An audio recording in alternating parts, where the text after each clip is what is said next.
कुशीनगर जाते हैं, लुम्बिनी जाते हैं, वह पर्यटक भी बस्ती के मखौड़ा धाम में, सिंगीनारी में, छावनी शहीद स्थल पर, ऐसे तमाम स्थलों पर जाकर के वहाँ पर जब पर्यटक जाएगा, मैं केवल विकसित करने की बात नहीं करता हूँ। लोग कहते तमाम ऐसे यहाँ पर लोग आए हैं, लोगों के मन में प्रश्न आता होगा कि भाई मखौड़ा के विकास से चौरी के लोगों का क्या लाभ है, मखौड़ा के विकास से परशुरामपुर हमारी कोहराए के लोगों का क्या लाभ है। तो मैं केवल विकास जब होता है तो वहाँ पर रोजगार सृजित होते हैं, जब काम होता है तो रोजगार होता है। आप बताइए, लाखों पर्यटक अयोध्या आते हैं, अगर वही लाखों पर्यटक यहाँ पर हमारे मखौड़ा धाम में आएंगे, सिंगीनारी आएंगे, छावनी में आएंगे, तो यहाँ पर लोगों का बिजनेस बढ़ेगा, और जब बिजनेस बढ़ेगा तो हजारों नौजवानों को रोजगार मिलेगा। और इस दृष्टि से मैंने प्रयास किया है कि इस क्षेत्र का विकास किया जाए। आदरणीय मंत्री जी ने मुझे आश्वस्त किया है कि भारत सरकार जितना संभव है इस क्षेत्र के विकास के लिए काम करेगी।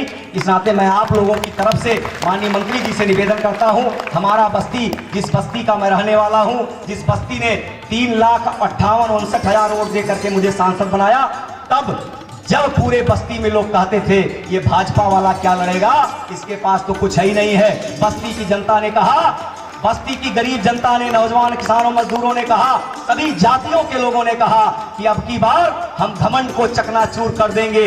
जो लोगों के मन में घमंड है कि हमारे पास ये है, हमारे पास वो है, तमाम ऐसे नेता बस्ती में हैं जो लोग कहते थे इनको तो कोई हरा ही नहीं सकता। लेकिन बस्ती जी की जनता ने कहा कि जिसको घमंड हो जाता है, जनता उसका घमंड चकनाचूर कर देती है, और चकनाचूर कर दिया। और इस नाते मंत्री जी, मैं लगातार लोगों के बीच में रहता हूँ, गांव में जाता हूँ, संपर्क करता हूँ, लोगों के साथ बैठता हूँ, और लोगों के सांसद और मंत्री और विधायक के और आम जनता के बीच में जो अंतर था, उस अंतर को समाप्त करने का संकल्प मैंने लिया है। उसमें आप सबका आशीर्वाद मुझे चाहिए। आप आशीर्वाद देंगे तो मैं बैठने वाला नहीं हूं। ये सही बात है, मेरे पास कुछ नहीं था ना है, लेकिन मेरे पास एक चीज है, इच्छा शक्ति मेरी मजबूत है। मैं चलता रहता हूं, चलता रहता हूं, चलता रहता हूं। दिल्ली में भी कोई मंत्री अगर हमसे मिलता है तो दूर से भी कहता है भाई हरीश जी, बस्ती चलना है, बस्ती के लिए कुछ करना है। क्योंकि मैं इतनी बार कह चुका हूं कि हमारे बस्ती में कुछ दीजिए, बस्ती के विकास के लिए कुछ करिए। माननीय मंत्री जी आए हैं, मंत्री जी व्यक्तिगत रूप से माननीय प्रधानमंत्री जी के बड़े प्रिय लोगों में से हैं। मैं मंत्री जी से के विभाग से तो मांगूंगा ही, और मंत्री जी से निवेदन करूंगा, माननीय प्रधानमंत्री जी से भी निवेदन करें कि बस्ती के विकास के लिए कुछ करें। क्योंकि बस्ती की जनता ने बड़े आशा और विश्वास के साथ भारतीय जनता पार्टी को जिताया है, बड़े विपरीत परिस्थितियों में जिताया है। एक अंतिम बात कह करके मैं अपनी बात समाप्त करूंगा। मित्रों, मुझे आपने सांसद बनाया, मैंने अपना कर्तव्य मानते हुए बस्ती में आदरणीय गडकरी जी अभी 2 महीना पहले आए थे, 4,000 करोड़ रुपए का प्रोजेक्ट उन्होंने दिया है। 700 करोड़ रुपए का प्रोजेक्ट शुरू हो गया है। विद्युत विभाग का 200 करोड़ रुपए का प्रोजेक्ट शुरू हो गया है। राम जानकी मार्ग 2,500 करोड़ का प्रोजेक्ट, वो भी काम, कागजी काम उस पर चल रहा है।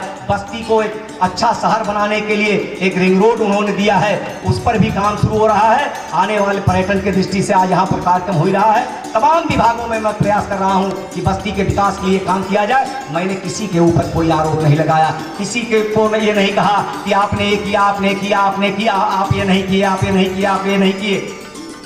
मैंने सोचा कि लोगों ने मुझे सांसद बनाया है तो मुझे कुछ करना चाहिए। एक दिन मैं यही चौरी में एक सभा कर रहा था। चौरी में जब सभा किया तो मुख्यमंत्री जी बस्ती में आए थे कहीं पर, आप लोग जानते होंगे। तो वहां से एक पत्रकार भाई निकले, उन्होंने कहा भाई हरीश जी, 7-8 दिनों से आप बस्ती की तैयारी कर रहे हैं, अमोड़ा में, अरे मखौड़ा में, हमारे महोत्सव में जिस प्रकार पानी की तरह पैसा बहाया गया, तमाम यहाँ पर अधिकारी हैं, कहेंगे नहीं, तमाम अधिकारियों ने मुझसे भी फोन करके कहा हरीश जी, इतना चंदा लग गया, इतना चंदा लग गया, हम परेशान हो गए हैं। तमाम जिस प्रकार पैसा एक गांव में बहाया गया, अगर वह पैसा बस्ती के गांव के विकास के लिए लगाया जाता, सड़कों के लिए, नाली के लिए, बिजली के लिए, तो कोई ये नहीं कहता इतना पैसा था, कोई ये कहने नहीं आता सांसद जी मेरे गांव में सड़क नहीं है, सड़क बनवा दीजिए, बन जाता। लेकिन एक गांव के विकास में पूरे जिले का पैसा लगा दिया गया। इस पर विचार करने की आवश्यकता है। और आप ये मान के चलिए, आपने मुझे आशीर्वाद दिया है, मैं कहीं पीछे नहीं चलने वाला हूं। एक अंतिम बात कह करके मैं अपनी बात समाप्त करूंगा। मित्रों, हमारे मीडिया के कुछ मित्र यहाँ पर बैठे हैं। निश्चित रूप से मीडिया की जो भूमिका होनी चाहिए वह भूमिका वो नहीं निभा पाए, और यह बात मुझे अंदर से कष्ट है। इस नाते मैं अपने भाषण को टेप करवाता हूँ अपने लोगों से, ये आप टेप करिए। मैं कप्तानगंज में एक कार्यक्रम कर रहा था, एक नौजवान मित्र ने कहा मन की बात, उसने कहा भ्रष्टाचार कैसे समाप्त होगा। मैंने भ्रष्टाचार कैसे समाप्त होगा इसका उदाहरण दिया और स्वयं से मैंने उदाहरण दिया कि भ्रष्टाचार तब समाप्त होगा जब नेता भी ठीक होगा, आप भी ठीक होंगे। और इसका मैंने उदाहरण दिया, आगे का काट दिया गया, पीछे का काट दिया गया और दिखा दिया गया कि सांसद कह रहे हैं मैं कमीशन लेता हूं। अब कल ये भी दिखाया जा सकता है जो आगे की जगह खाली है इसका फोटो लेके दिखाया जा सकता है कि रैली आप लोग देख ही रहे हैं, यहाँ की भीड़ देख ही रहे हैं। तब काम करिए, कल ये भी दिखाया जाएगा कि ये रैली फ्लॉप हो गई, आप देखते रहिएगा। ये देखिए, ये जो खाली सामने भी बना हुआ है इसमें खाली रहता है, ये भी फोटो लेके दिखाया जाएगा, कोई आया ही नहीं था। इस नाते आप विश्वास करिए और ऐसे चैनलों को देखना बंद करिए। और इसके लिए मैं ऐसे नहीं कर रहा हूँ, मैंने नोटिस भिजवाया है, मैंने ऐसे चैनलों को नोटिस भिजवाया है, भारत सरकार से भिजवाया है, अपनी कैसेट दे करके भिजवाया है। मैं ईमानदारी से राजनीति करता हूं और किसी को चैलेंज कर सकता हूं। मैंने अपने जीवन में जितना पार्लियामेंट जीतने के पहले मेरे पास प्रॉपर्टी है कोई सिद्ध कर देगा। यहाँ तमाम पत्रकार भाई भी हैं, तमाम लोग भी हैं, तरह तरह की चर्चा करते हैं, कोई सिद्ध कर देगा कि पार्लियामेंट जीतने के बाद मैंने 5 पैसे की प्रॉपर्टी बढ़ाई है तो मैं राजनीति छोड़ दूंगा। और आज नहीं, जीवन में मैं नहीं बढ़ाऊंगा, जीवन में मैं नहीं बढ़ाऊंगा। क्या आवश्यकता है? सांसद आपने बना दिया है, ट्रेन फ्री है, फ्लाइट फ्री है, दिल्ली में आवास है, बस्ती में हमारे पास ऑलरेडी घर है, हमारे बाप दादा बनवा दिए थे, खाने की व्यवस्था है। आवश्यकता किस बात की? हमको आवश्यकता अगर कुछ करने की आवश्यकता है तो बस्ती की विकास करने की आवश्यकता है, बस्ती के नौजवानों के रोजगार की सावधानी बरती है। उसे बस्ती की जनता मेरे ऊपर इतना विश्वास करती है। माननीय मंत्री जी, बस्ती कभी जब नेताओं का कार्यक्रम होता है तो लोग कहते हैं कि 12 बजे तक ठंडी में, और लोगों से निवेदन किया मंत्री जी 10 बजे आएंगे। आप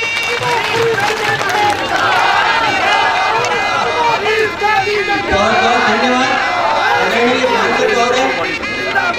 अब वो पल आ गया है जिसके लिए हम घंटों से इंतजार कर रहे थे, अपने मुख्य अतिथि को खाता हो। ये क्षेत्र बस्ती बहुत पिछड़ा हुआ इलाका है, उसमें से भी बस्ती का ये तटीय क्षेत्र है जो आर्थिक रूप से बहुत पिछड़ा हुआ है। और ये दुर्भाग्य रहा है इस बस्ती का कि अभी तक कैबिनेट मंत्री तो कई मिले लेकिन वो सारे झोला छाप डॉक्टर, वो हमारे इलाज को करने में सक्षम नहीं था। आज ये सुबह पर आया है कि भारतीय जनता पार्टी की सरकार केंद्र में है, माननीय नरेंद्र मोदी जी के दूत के रूप में आज हमारे पास सारे शिशायन वैद्य हैं, MBBS डॉक्टर हैं। और मुझे पूरा यकीन है कि आज हमारी बहुत सारी बीमारियों का इलाज तो आज ही हो जाएगा, रही सही कसर अगले 5 सालों में हमारे माननीय सांसद जी पूरा। पुण्य माटी को मैं प्रणाम करता हूँ, वंदन करता हूँ, अभिनंदन करता हूँ। उस गाँव के सभी लोगों को, संत महापुरुषों को, भगवान राम की आस्थाओं को मैं प्रणाम करता हूँ और आपकी उपस्थिति को प्रणाम करता हूँ जो बहुत लंबे समय से आप लोग उपस्थित हैं। आदरणीय भाई जयशंकर मिश्र जी, अपने यशस्वी अध्यक्ष, जिनकी संगठन शक्ति की एक झलक सामने नजर आ रही है। आदरणीय भाई मुस्कान सिंह जी, सुशील जी, अनिल सिंह जी, भाई अजय जी, भाई देवेंद्र जी, वीरेंद्र सिंह जी, राम सिंह जी, अनिल पांडे जी, सीताराम जी, भाई सरोज जी, ध्रुव जी, संतोष शुक्ला जी, गजेंद्र जी, मातृशक्ति, बुजुर्गों और युवा साथियों, भगवान राम के नाम से अगर इस देश के लोगों में हिलोरे ना खाने लगे हमारी दिल, तो मैं समझता हूँ कि हम राम के वंशज कहलाने के हकदार हैं। जिस देश की पहचान भगवान राम से होती हो, जिस देश के जन जन में राम बसते हो, और अभी भाई ने सही कहा कि अगर मखौड़ा धाम न होता तो भगवान दशरथ की इच्छा पूरी होकर भगवान राम न होते, और राम न होते तो हम सब यहाँ न होते। इस माटी को मैं प्रणाम करता हूँ। और गुरु गोविंद दिखाओ वाला कहानी है ना, कई बार तो जब भाई हमारे सांसद, जिनकी लोकप्रियता का एक झांकी भी मुझे आपके पास यहाँ नजर आ रही है, और सच पूछो तो ऊंची आवाज में वो बोल सकता है जिसका दिल साफ होता है। मैं पत्रकार बंधु, समाज का आईना होते हैं पत्रकार, बहुत जरूरी है लोकतंत्र के चौथे स्तंभ के रूप में। कहीं दिल छू गया होगा, लेकिन मैं सम्मान करता हूं अपने, जब समाज से ये पत्रकार का आईना खत्म हो जाएगा, ये समझो कि लोकतंत्र व्यवस्था खत्म हो जाएगी। मैं सभी पत्रकार बंधुओं को प्रणाम करता हूं, लेकिन कभी कभी छोटी सी बात दिल छू जाती है, और वो उसको जरूर छू जाती है अगर किसी ने चोरी करी हो, उसे चोर कहो तो उसे दर्द नहीं होता, लेकिन अगर किसी साहूकार को चोर कहो तो फिर उसे तकलीफ होती। उनके दिल की पीड़ा उन्होंने कह दी आपके सामने। मैंने युवा मोर्चे के अध्यक्ष के रूप में प्रदेश के कोने कोने में इनकी संगठन शक्ति को देखा है कि किस तरह युवा को जोड़ने की ताकत, शक्ति, मन इनके बीच में था कि उत्तर प्रदेश कोई छोटा मोटा प्रदेश नहीं है, 1/4 हिंदुस्तान है, 282 सीट आपने देकर देश को एक प्रधानमंत्री के रूप में एक ऐसा व्यक्तित्व भेंट किया है जो सोता है तो देश के लिए, खाता है तो देश के लिए, पीता है तो देश के लिए, झांकता है, हंसता है, रोता है तो देश के लिए। मुझे करीबन 3 महीने से 3 मंत्रालयों का आशीर्वाद भगवान राम की कृपा से, आपकी सबकी कृपा से मुझे मिला।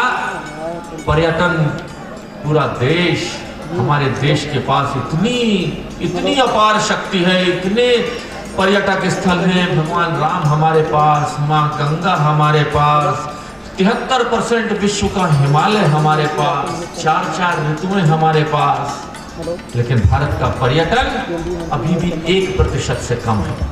और उस पर्यटन के माध्यम से 1,20,000 करोड़ रुपए की राशि पर्यटन के माध्यम से देश के खजाने में हर साल जाती है। इस पर्यटन को कैसे बढ़ाया जाए, और पर्यटन के पीछे अगर कोई ताकत है तो हमारे देश की घनी संस्कृति है। हम जब कभी बात करते हैं विश्व पटल पर कहीं जाकर, तो हम ये नहीं कहते कि मेरे पास विदेशी खजाना का 1 लाख, 2 लाख, 5 लाख करोड़ रुपया है। तो फिल्म का डायलॉग है ना, मेरे पास माँ है। हम कहते हैं मेरे पास भारत माँ है, और उस भारत माँ की घनी संस्कृति है जिसकी पूजा करने को पूरा विश्व तैयार बैठा है। ये भारत माँ ही है। पाकिस्तान को कोई माता नहीं कहते, जर्मनी वाले अपनी माता को माता नहीं कहते, अमेरिका वाले माता नहीं कहते, फ्रांस वाले माता नहीं कहते। ये भारत ही है जो अपनी जन्मभूमि को भी और अपनी कर्म भूमि को भी माता कहकर पुकारता है। माँ भारती का चित्र आपके सामने। हम उस देश के वासी हैं। आज इस देश के मान और सम्मान पर जब प्रश्न चिन्ह उठने लगे थे, हमारी 67 साल की आजादी के अंदर देश को जहां पहुंचना चाहिए था, हर युवा के हाथ में काम होता, हर क्षेत्र का विकास होता। 67 साल किसी देश की आजादी को अगर ज्यादा नहीं होते तो कम भी नहीं होते। लेकिन सबसे बड़ा कारण क्या रहा? सबसे बड़ा कारण ये रहा कि इस देश के प्रधानमंत्री ने स्वीकार किया कि जो 1 रुपया दिल्ली से चलता है, यहां तक आते आते 15-20 पैसे खर्च हो पाते हैं, 80 पैसा रास्ते में मिल जाता है। आपके प्रधानमंत्री ने मुझे 3-4 महीने से उनके साथ करीबी से काम करने का मौका दिया है। उन्होंने कहा ये रुपया जो देश से चलेगा, इसका 80 पैसा खर्च होगा और गांव, किसान, मजदूर, युवा के हाथ में जाएगा। ये सोचकर आज सच पूछो तो भारत को प्रधानमंत्री के रूप में एक भेंट मिली है। और अगर उस भेंट देने का किसी को अगर हक या क्रेडिट जाता है तो उत्तर प्रदेश की इस धरती और खास तौर पर पूर्वांचल, मिथिलांचल, इस क्षेत्र की धरती को जाता है। कल्पना कीजिए 282 सीटें भारतीय जनता पार्टी को इस देश ने दी, जिसमें से 73 सीटें यानी लगभग चौथाई उत्तर प्रदेश ने दी। हम लोग सोचे बैठे थे 53 आएंगी, अब मानोगे 20 सीट कम हो जाती, इसमें से बस्ती की सीट कम हो जाती, तो 282 में से 20 कम कर दो, कितने रह जाते? 262। सरकार बनती थी 272 पर। ये 10 की कमी भी देश के प्रधानमंत्री के काम में आड़े आना शुरू कर देती। तो आप सौभाग्यशाली हो, आपका आभार ये देश की जनता नहीं चुका सकती, भारतीय जनता पार्टी नहीं चुका सकती कि आप उसके उत्तर प्रदेश ने और खासतौर पर इन जिलों ने जो समर्थन देकर देश में एक सरकार बनाई है, वो सरकार चल पड़ी है। 9 महीने हुए इस सरकार को आए हुए, अब ये सरकार दौड़ने की तरफ चल पड़ी है। अब ये सरकार जो अपनी योजनाएं बनाई थी, उसका रिजल्ट, उसके परिणाम अब आने लग जाएंगे। आज पर्यटन के माध्यम से जो रोजगार मिलता है, भाई आपके सांसद जी जब भी मेरे पास आते थे मुझे घबराहट होती थी, मैंने कहा मुझे फिर कहेंगे कि बस्ती के लिए क्या दे रहे हैं। तो मैं कई बार तो इनसे नजर चुरा जाता था, मैंने कहा आ रहे हैं, लेकिन इनका आग्रह, इनका प्रेम और धरती की माटी का प्रणाम मुझे इसलिए आया और मुझे माथा टेकने का मौका दिया है आप सबने। मैं आपको प्रणाम भाई हरीश द्विवेदी को प्रणाम करता हूं, अपने संगठन के भाई मिश्रा जी, अनिल जी भाई, अजय भाई, सभी को प्रणाम करता हूं कि मुझे मौका दिया और इतनी बड़ी संख्या 3-4 घंटे से आप इंतजार कर रहे हैं, आप सबको ये प्रणाम करने का मुझे मौका दिया। अब तो फर्ज मेरा है, आपका उद्धार मुझ पर आ गया, माध्यम बने भाई हरीश द्विवेदी जी। अरे भाई राम राज्य की शुरुआत हो चुकी है और अगर मखौड़ा धाम का अब भी विकास नहीं हुआ तो फिर कब होगा?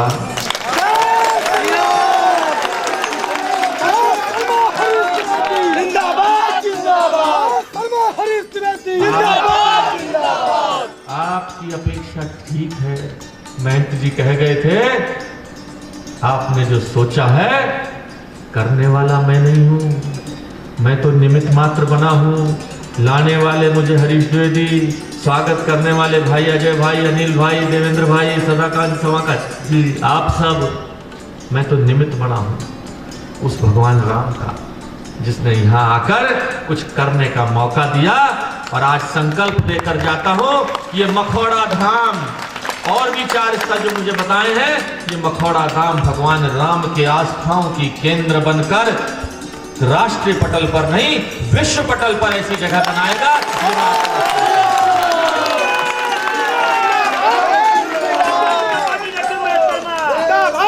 भगवान राम अपने आप कराते हैं सब कुछ। देश में राम के वंशजों की सरकार लाई है, ये भी भगवान राम की कृपा है। यहाँ आने का मौका मिला, ये भी राम की कृपा है। हम सब तो निमित्त बने हैं। मैं आपको पुनः विश्वास दिलाते, बहुत लंबे